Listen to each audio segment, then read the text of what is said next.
नमस्कार, अपना उत्तराखंड में आप सभी का बहुत स्वागत है। आपके साथ मैं हूं नलिनी पांडे। सबसे पहले बड़ी खबर पिथौरागढ़ से आपको बता दें, जहां पर अवैध खनन के खिलाफ खनन विभाग ने एक बड़ी कार्रवाई की है।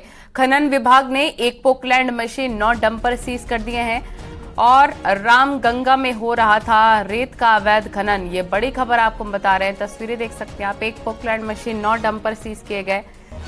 रेत का खनन किया जा रहा था रेत माफियाओं की तरफ से। विजयवर्धन उप्रेती हमारे सहयोगी तमाम जानकारी के साथ फोन लाइन पर जुड़ गए हैं। विजयवर्धन, कब से ये चल रहा था अवैध खनन और क्या कुछ कार्रवाई अब तक की गई है? जी, मैं आपको बताऊं, बरसात में अमूमन पहाड़ में खनन पर पूरी तरीके से रोक होती है। बावजूद इसके लंबे समय से अवैध खनन की लगातार यहाँ पर शिकायतें आई थी। बीते दिनों डीएम ने भी सख्त निर्देश दिए थे कि अवैध खनन को रोका जाए और जो अवैध खनन में लिप्त लोग हैं उन पर कार्रवाई की जाए, जिसको देखते हुए खनन विभाग ने बीती रात को यहाँ पर घाट एक इलाका है रामगंगा नदी के किनारे, उस इलाके में छापेमारी की तो 9 डंपर, एक पोकलैंड मशीन वहां पर मिली थी जो अवैध खनन में लिप्त थी। इसके अलावा ये भी पाया गया कि एक जो पट्टा अलॉट था वो पट्टा धारक भी गलत तरीके से वहां पर खनन कर रहा था, तो उसके पट्टे को भी यहाँ पर सीज किया गया। एक तरीके से ये कह सकते कि अवैध खनन का एक बड़ा कारोबार यहाँ पर चल रहा था बरसात के सीजन में भी, जबकि बरसात के सीजन में किसी प्रकार का खनन नहीं होता है। तो प्रशासन की ये बड़ी कार्रवाई है, खनन विभाग की बड़ी कार्रवाई है, लगाम लगाने की कोशिश यहाँ पर की गई है। अब ये देखना है कि ये कार्रवाई आगे को कितना चलती है। जी ठीक है, बहुत शुक्रिया आपका तमाम जानकारी साझा करने के लिए। उत्तराखंड में लोकायुक्त को नियुक्त करने के लिए नैनीताल हाईकोर्ट ने सरकार को 3 महीने का अल्टीमेटम दे दिया है। सरकार ने हाईकोर्ट से 6 महीने का वक्त मांगा था, मगर कोर्ट ने सिर्फ 3 महीने का वक्त दिया है। साथ ही अपने आदेश में कोर्ट ने कहा कि जब तक राज्य में लोकायुक्त की नियुक्ति नहीं हो जाती तब तक लोकायुक्त का बजट खर्च करने पर रोक रहेगा। इससे पिछली तारीख पर हाईकोर्ट ने लोकायुक्त के लिए 8 हफ्ते का वक्त दिया था, लेकिन अब तक भी लोकायुक्त की नियुक्ति नहीं हुई है। जनहित याचिका में कहा गया है कि साल में 3 करोड़ तक लोकायुक्त के नाम पर खर्च हो रही है, मगर आज तक लोकायुक्त की नियुक्ति नहीं हो पाई है। आज माननीय उच्च न्यायालय में सरकार ने लोकायुक्त की नियुक्ति के लिए 6 माह का अतिरिक्त समय मांगा, जिस पर माननीय न्यायालय ने अंतिम अवसर देते हुए सरकार को मात्र 3 माह का समय दिया है। इसके अतिरिक्त एक और प्रार्थना पत्र सरकार ने प्रस्तुत किया और कहा कि लोकायुक्त के खातों पर जो रोक लगी हुई है धन निकासी की, उसको हटाया जाए, परंतु न्यायालय ने सरकार की इस मांग को खारिज कर दिया। और देहरादून से बड़ी खबर आ रही है, विधानसभा मानसून सत्र में गरमाएंगे 600 से ज्यादा प्रश्न। सत्र तय होने के बाद तैयारियों में विधानसभा सचिवालय जुट गया है। 5 सितंबर से शुरू होगा उत्तराखंड विधानसभा का मानसून सत्र। विधानसभा सचिवालय इसको लेकर तैयारियों में पूरी तरह से जुट चुका है।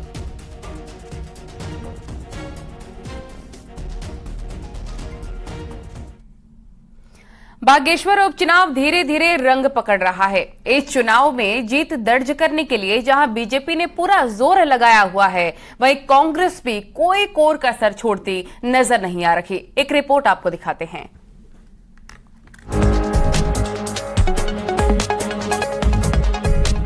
मंत्री चंदन रामदास के निधन के बाद बागेश्वर को पहली बार उपचुनाव का सामना करना पड़ रहा है।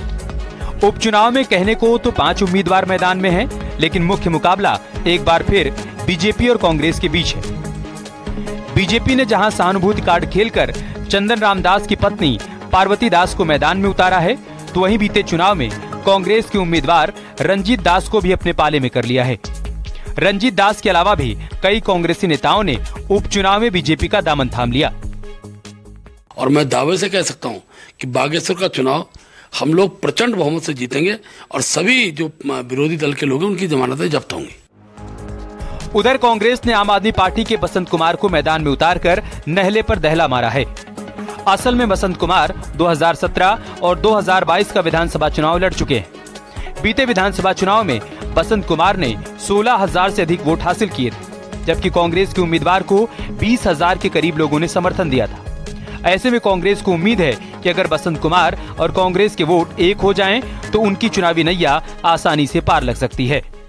लोगों ने देखा भी है भारतीय जनता पार्टी को, जो उनका नारा था, आज वो नारे जनमानस में तैर रहे हैं, लेकिन परिवर्तन होगा ऐसा मेरा विश्वास है। बागेश्वर उपचुनाव के लिए 5 सितंबर को मतदान होना है। अब ये बागेश्वर की जनता को तय करना है कि वो राज्य में अभी तक हुए उपचुनाव के पैटर्न पर ही वोट करती है या फिर कुछ नया यहाँ देखने को मिलता है। न्यूज 18 के लिए किशन के साथ विजयवर्धन उप्रेती की रिपोर्ट।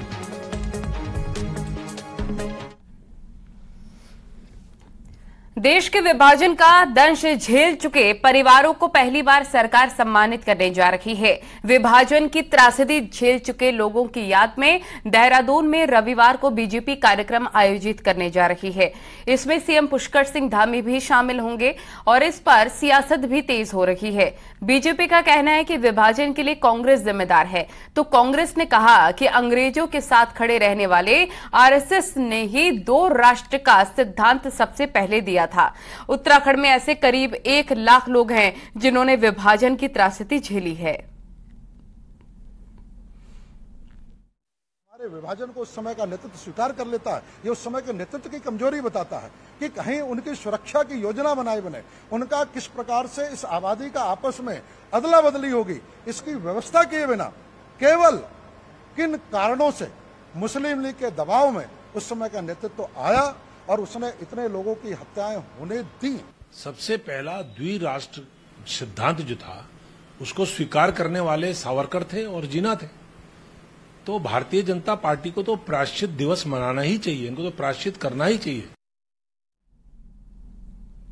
जोशीमठ विकासखंड के पंगनो गांव में लगातार भूस्खलन का खतरा बढ़ता जा रहा है। यहां पर लगातार 4 से 5 मकान टूटकर धराशायी हो गए हैं।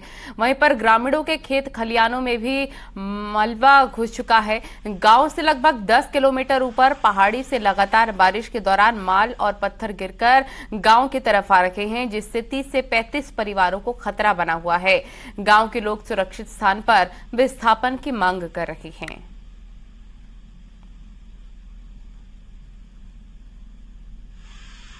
ये 2 तस्वीरें इस वक्त आप देख रहे हैं। पंगनो गांव में लगातार भूस्खलन का खतरा बना हुआ है, जिससे जनजीवन पूरी तरह से अस्त व्यस्त, क्योंकि अब 4 से 5 मकान इसकी वजह से धराशायी हो गए हैं। उत्तरकाशी में इस बार की बारिश से गंगोत्री यमुनोत्री हाईवे पर नए लैंडस्लाइड जोन एक्टिव हो गए हैं। सबसे बुरे हाल यमुनोत्री हाईवे पर बने हैं, जहां कई जगह लैंडस्लाइड जोन बनने से यात्रियों को दिक्कतों का सामना करना पड़ रहा है। यमुनोत्री हाईवे पर धरासू से भरमखाल तक लोगों को काफी दिक्कतें हो रही हैं। ऐसे ही हालात गंगोत्री हाईवे के बंदरकोट के पास हैं। हालात ये हो गए हैं कि दोनों ही हाईवे पर जान जोखिम में डालकर यात्री सफर करने को मजबूर हैं। और रुद्रप्रयाग में इस बरसात ने केदारनाथ ऑल वेदर सड़क को जगह जगह डेंजर जोन में तब्दील कर दिया है। रुद्रप्रयाग से गौरीकुंड तक मार्ग लगभग 2 दर्जन जगहों पर धंसाव और भूस्खलन हो रहा है। इसी वजह से इस बार कई दुर्घटनाएं भी हो चुकी हैं। सबसे ज्यादा खराब सड़क की केदार घाटी की तस्वीरें हैं। वहीं क्षेत्रीय विधायक शैला रानी ने विभागीय अधिकारियों को नुकसान के आकलन के साथ ही तत्काल ट्रीटमेंट के आदेश भी दिए हैं, क्योंकि अभी यात्रा चल रही है और उसको जो है यात्रा के बाद ही जो बहुत जरूरी जगह है उनको तो ठीक किया जाएगा, उसके बाद जो है अन्य जगहों पर मरम्मत की जाएगी। कोटद्वार के दुगड्डा की पहाड़ियों पर बादल फटने के बाद इलाके में काफी तबाही मची है, तो वहीं पर पहाड़ियों से होकर गुजरने वाली 132 केवी की हाई टेंशन लाइन भी इसकी चपेट में आ चुकी है। बिजली की हाई टेंशन लाइन का पोल हाईवे की ओर लटक गया है, जिससे हाईवे पर आवाजाही कर रहे लोगों में डर बना हुआ है। वहीं मामले में ऊर्जा निगम का कहना है कि सप्लाई काट दी गई है, जल्दी ही लाइन की मरम्मत कर ली जाएगी।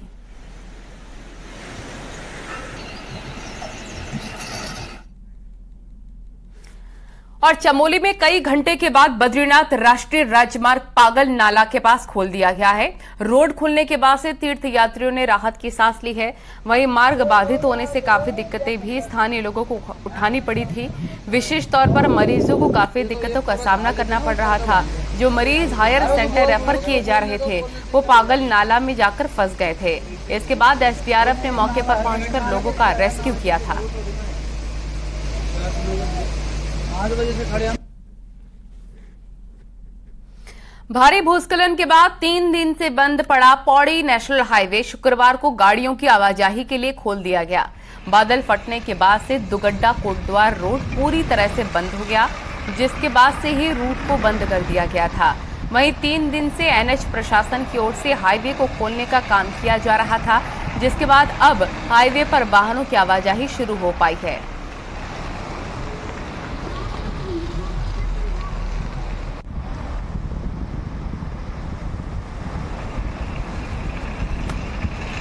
इस तारीख से हमारा एनएच बाधित था। अभी हमने यातायात हेतु सुचारू कर दिया है। सभी तरह के व्हीकल्स के लिए ये यातायात के लिए खुल गया। हरिद्वार में मनसा देवी मंदिर की पहाड़ियों का सर्वे करने वाले भूवैज्ञानिकों ने डीएम को प्राथमिक रिपोर्ट सौंप दी है।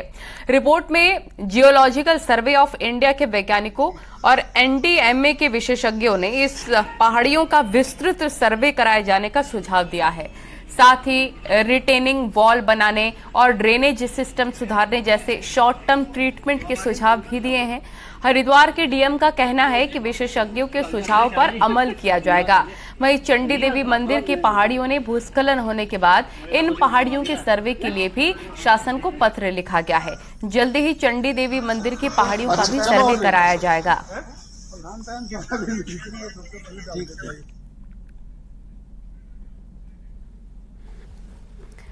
कुमाऊं विश्वविद्यालय में चुनावी रंग रंगने लग गया है। छात्रों की नई पौंध राजनीति में कदम रखने को तैयार है, तो वहीं पर नारों की गूंज भी अब सुनाई देने लग गई है। कुमाऊं विश्वविद्यालय से जुड़े कॉलेज कैंपसों में छात्र नेता स्टूडेंट को लुभाने में जुटे हैं। दरअसल राज्य में एक साथ छात्र संघ चुनाव होने वाले हैं और अब तक चुनाव की तारीख तय नहीं हो सकी है। अब चुनाव से पहले विश्वविद्यालय के सामने सेमेस्टर परीक्षा और समय पर रिजल्ट घोषित करना एक बड़ी चुनौती है। जब मैं यहाँ शुरू में आई थी तो मुझे बहुत प्रॉब्लम हुई थी, तो मैं ये सोच के लड़ी कि मेरी जो प्रॉब्लम है वो मैं किसी को नहीं बोल सकती थी। मैं इन सब बच्चों की, लड़कियों की और लड़कों की सबकी आवाज़ बनना चाहती हूँ। हमारे यहाँ पर बच्चे दूर दूर से आते तो हैं पढ़ने के लिए, लेकिन उसके बाद जब नैनीताल में आते हैं तो उनको लगता है कि हमने यहाँ पर आके गलती कर दी जो भी। तो हम ये चाहते हैं कि हम अपने कैंपस में फिर से एक दोबारा से उस पढ़ाई के माहौल को दोबारा से एक बनाएं। और अभी तक देखा जाए तो छात्र संघ के नाम पे किसी ने कुछ भी काम नहीं करा। हर साल लोग वोट मांगने आते हैं यहाँ पर और काम कहते हैं कि इतने बड़े, हम पूरी लिस्ट बना के देखे जाते हैं कि हम ये काम करेंगे, आज वो काम करेंगे। आज देखा जाए तो हमारे डीएसबी कैंपस में सिर्फ एक वाटर कूलर और एक वाईफाई लगा है, और वाईफाई नेक की टीम के कारण लगाए यहाँ पर, और वाटर कूलर नगर पालिका द्वारा लगाए गए हैं यहाँ पर। और यहाँ वक्त हो गया एक छोटे से ब्रेक का।